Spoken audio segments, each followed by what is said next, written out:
बिस्मिल्लाहिर्रहमानिर्रहीम। Welcome to modern codes. आज web designing के लेक्चर नंबर 10 के साथ आपकी खिदमत में हाज़िर हूँ। तो आज के लेक्चर में हम कुछ नया नहीं सीखेंगे, बल्कि पिछले 9 लेक्चर्स में जितने टैग्स हमने डिस्कस किए हैं उन सब को कंबाइन करके एक छोटी सी वेबसाइट डिज़ाइन करेंगे। मतलब वो वेबसाइट तो नहीं होगी, पर मैं आपको बताता जाऊँगा कि वेबसाइट में क्या कुछ होता है, और इन्हीं टैग्स को आपको दोबारा रिवाइज़ भी करवा दूँगा। तो सबसे पहले तो मैं आप सबका शुक्रिया अदा करना चाहता हूँ जो अभी तक मेरे साथ इस लेक्चर में जुड़े हुए हैं, जो मुझे सपोर्ट करते हैं। ख़ास तौर पे एक चैनल है खान लिरिक्स के नाम से, मैं उसका बहुत शुक्रिया अदा करता हूँ। सबसे पहले कमेंट करने वाले और सबसे पहले मेरे लेक्चर पे पहुँचने वाले हैं वो, तो बहुत बहुत शुक्रिया बाकी सबका भी अदा करता हूँ। तो इसके बाद टाइम ज़ाया किए बगैर, क्योंकि आज का लेक्चर बहुत लेंथी होने वाला है, तो चलते हैं अपने एडिटर पे। बेसिक स्ट्रक्चर जो होता है HTML का वो मैंने कॉपी करके रखा है। तो आज बॉडी सेक्शन में सबसे पहले हम अगर एक वेबसाइट डिज़ाइन करें तो हमें सबसे पहले चाहिए होता है एक वेबसाइट का नेम चाहिए होता है, और उसको हम लिखते हैं फ़ॉन्ट टैग जो हमने पढ़ा था, फ़ॉन्ट टैग स्टार्ट और फ़ॉन्ट टैग क्लोज़ करके। इसके अंदर हम वेबसाइट का नेम लिखते हैं। जैसे एक नेम लिखा हूँ मैं, इसको पहले तो देख लेते हैं, इसको सेव कर लेते हैं ताकि हमारे पास एक फ़ाइल बन जाए। इसको डेस्कटॉप पे ही इंडेक्स डॉट इसकी फ़ाइल टाइप HTML के साथ सेव करता हूँ, और इसका प्रीव्यू भी ओपन कर लेते हैं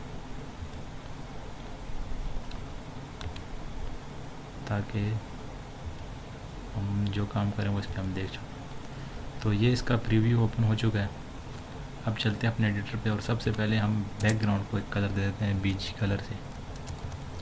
बॉडी टैग का एक एट्रीब्यूट है BG कलर, जिससे हम बैकग्राउंड पे कोई भी कलर कर देते हैं। जैसे कि मैं इसको ग्रे कलर करके चेक कर लेता हूँ, तो ये कलर बेहतर है क्योंकि इस पे हर टैग और हर कलर इजीली शो हो सकता है। उसके बाद फ़ॉन्ट में जो हमने वेबसाइट का जो नेम था वो लिखा था, उसको थोड़ा सा साइज़ बढ़ा देते हैं, साइज़ का एट्रीब्यूट यूज़ करते हुए। साइज़ हम इसका कर देते हैं जो सबसे एंड पे होता है 7। कंट्रोल S करके प्रीव्यू देखते हैं।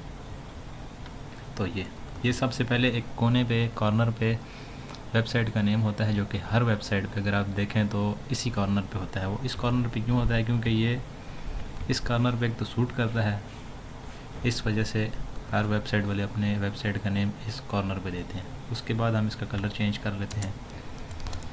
कलर मैं इसको रेड कर देता हूँ,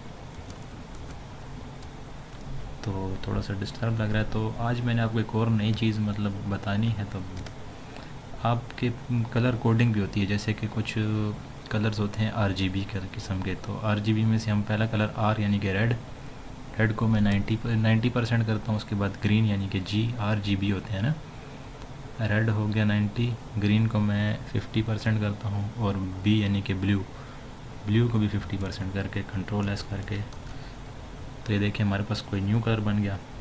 ऐसे ही अगर हमें कलर के कोड याद ना हो तो कोई भी ऐसी वेबसाइट या कोई भी ऐसी ऐप जिसमें कलर कोड्स के साथ हो, जैसे कि यहाँ मैं कोई कलर बनाता हूँ तो ये मेरे पास उसका कोड आ जाता है।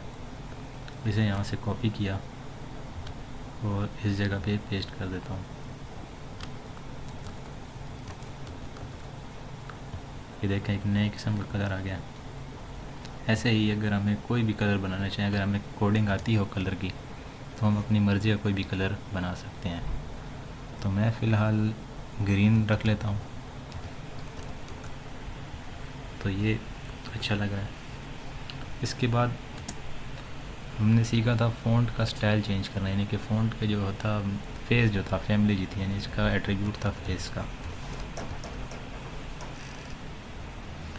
तो फेस के एट्रीब्यूट को यूज़ करने के लिए मैंने आपको बताया था कि इधर नोटपैड में रहते हुए फॉर्मेट में जाके, फ़ॉन्ट में जाके किसी भी फ़ॉन्ट का ये नेम कॉपी करें और इस फेस के अंदर पेस्ट कर दें। फेस का जो एट्रीब्यूट है ये काम ये करता है कि किसी भी टेक्स्ट का, जैसे मैंने यहाँ पे ये वेबसाइट का नेम मतलब लिखा था, ये टेक्स्ट है, ये इसका फ़ॉन्ट चेंज कर देता है। जैसे कि यहाँ पे मैं F5 करके, ये देखें, इसी के साथ सबसे पहला काम ये डन, मतलब एक कॉर्नर पे हमें वेबसाइट का नेम हो गया। इसके बाद किसी वेबसाइट में कुछ मेन्यूज़ होते हैं। मेन्यूज़ के लिए चाहिए होते हैं हमें कुछ बटन्स अभी तक हमने सीखे नहीं हैं, तो हम उसको फ़िलहाल स्किप करते हुए एक स्टेप आगे बढ़ते हैं। उसके बाद कोई हेडिंग होती है जिसके बारे में कोई वेबसाइट काम करती है, जैसे कि मैं यहाँ पे H1 का टैग मैंने आपको बताया था, H1 tag start, H1 tag close भी कर लेता हूँ, और इसका एट्रीब्यूट था अलाइन सेंटर।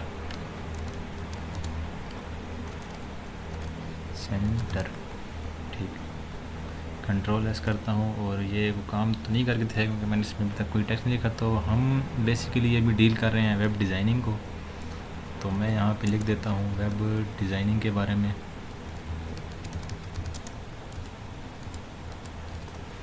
अब कंट्रोल एस करके प्रीव्यू लेते हैं, तो ये मैंने आपको बताया ये है वेबसाइट का नेम, इस जगह पे होता है। उसके बाद कुछ मेन्यूज़ होते हैं जो कि बटन्स पर बेस करते हैं, पर अभी तक हमने बटन नहीं सीखे, तो उसको स्किप करने के बाद वो टेक्स्ट यहाँ पर होता है जिसके बारे में वो वेबसाइट काम करती हो। जैसे हम एग्जांपल के तौर पे फ़िलहाल हम वेब डिज़ाइनिंग सीख रहे हैं, तो मैंने यहाँ वेब डिज़ाइनिंग के बारे में लिखा है। इसके बाद एक हेडिंग होती है, एक और हेडिंग जिसमें वेबसाइट की इंफॉर्मेशन होती है। जैसे कि मैं एक और H1 टैग, या मैं इस दफ़ा H2 टैग का इस्तेमाल करके बताता हूँ। उसमें H2 टैग स्टार्ट और H2 टैग क्लोज़ भी कर देते हैं। इसमें एक बना लेते हैं इंफॉर्मेशन के नाम से। इंफॉर्मेशन वो होती है यानी कि किसी भी वेबसाइट के बारे में कोई इंफॉर्मेशन होती है। कंट्रोल एस करके इसका प्रीव्यू लिया। इसी इंफॉर्मेशन के अंदर रहते हुए इसमें एक नीचे पैराग्राफ होता है जिसमें वेबसाइट की सारी इंफॉर्मेशन लिखी होती है, जिसके लिए मैंने आपको पैराग्राफ के लिए पी टैग स्टार्ट और पी टैग क्लोज ये आपको सिखाया हुआ है। इसके लिए मुझे कुछ टेक्स्ट चाहिए, तो मैं चलता हूँ वर्ड में। मेरे साथ आप वर्ड में रहते हुए कुछ ट्रिक सीख लेंगे। तो वर्ड मेरे पास ओपन हो रहा है, यहाँ से मैं कुछ टेक्स्ट लूँगा, और मैं कैसे लूँगा उसकी भी ट्रिक आज आपको सिखा देता हूँ। Is equal to RAND small bracket और स्मॉल ब्रैकेट क्लोज एंटर। तो इस तरह हमारे पास कुछ टेक्स्ट आ जाता होता है। मैं इसमें जो स्पेसिंग है ये ख़त्म कर देता हूँ ताकि मेरे पास टेक्स्ट एक ही पैराग्राफ में आ जाए। कंट्रोल A कंट्रोल C और इसको क्लोज़ कर देते हैं, इसकी मुझे नहीं है ज़रूरत। तो इस पैराग्राफ के टैग में यानी कि P के टैग में इसको पेस्ट कर लेते हैं। कंट्रोल S और F5। अभी आपको यहाँ पे कुछ भी फ़र्क नहीं शो हुआ होगा क्योंकि मैंने भी पैराग्राफ टैग का कोई एट्रीब्यूट नहीं लगाया है।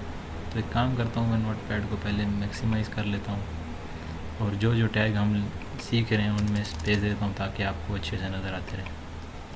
सबसे पहले हमने फ़ॉन्ट टैग यूज़ किया था, उसके बाद हमने हेडिंग टैग यूज़ किया है, और फिर हेडिंग टैग यूज़ किया है, और उसके बाद हम आए हैं पैराग्राफ टैग की तरफ।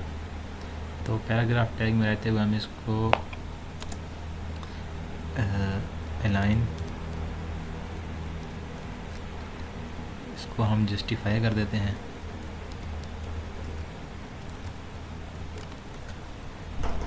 तो ये देखें दोनों साइडों से बराबर हो गया, और ये एक वेबसाइट में इस तरह का टेक्स्ट लिखा हुआ अच्छा भी नज़र आता है। हम इसी को जस्टिफाई में रहते हुए या अलाइन में रहते हुए इसके एट्रीब्यूट को हम इसको राइट भी कर सकते हैं।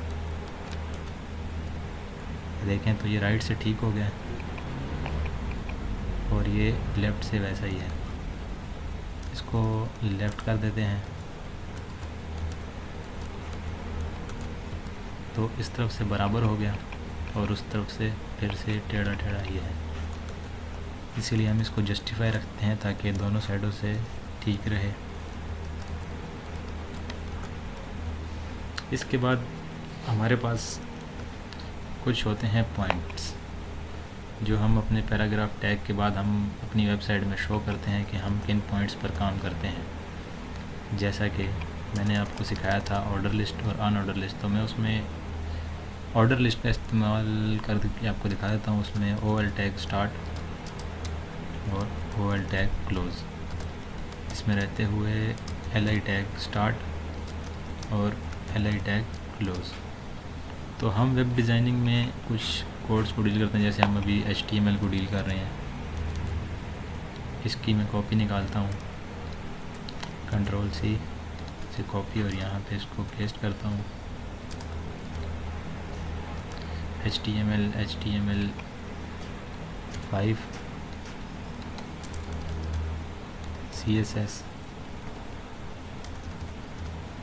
CSS3 Ctrl+S करके इसका प्रीव्यू लेते हैं। इस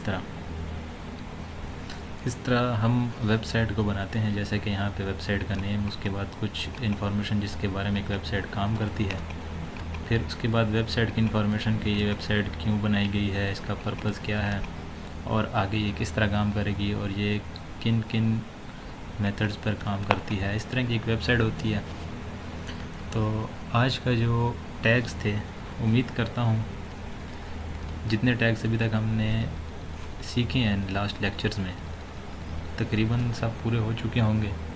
अगर कोई रह गए हैं, अब जैसे कि ऑर्डर लिस्ट मैंने किया और मैंने अनऑर्डर लिस्ट नहीं किया, तो वो मैं आपको बताता हूँ। सिर्फ ओ की जगह यू लगाना है। यहाँ भी यू लगा Ctrl+S करेंगे तो फुल, बाकी सब कुछ वैसा ही रहेगा। इसके अलावा एंड में एक होता है फूटर होता है, जिसमें एंड की कुछ लाइन्स लिखी होती हैं। जैसे कि कुछ भी हम अपनी वेबसाइट के बारे में देते हैं, फिर से हम कोई h1 tag start, h1 tag close, और इसमें रहते हुए अलाइन, इसको भी सेंटर करके इसमें कुछ लिख देते हैं, जैसे थैंक्स फॉर विजिटिंग और वेबसाइट। Ctrl+S करके F5 करते हैं। तो इस तरह एक वेबसाइट होती है। ये भी अभी तक प्रॉपर वेबसाइट नहीं है, सिर्फ मैंने आपको कुछ टैग्स रिवीजन कराने के लिए ये बनाया है। उम्मीद करता हूँ ये आपको समझ आया होगा, और इंशाल्लाह आपको पूरी एक वेबसाइट बना के दिखाऊंगा। आप खुद भी बनाएंगे अपने लिए, और हो सके तो अपने लिए आप अपनी वेबसाइट ऑनलाइन अपलोड भी कर सकते हैं। तो इंशाल्लाह मिलते हैं नेक्स्ट लेक्चर्स में। तब तक के लिए अल्लाह हाफ़िज़।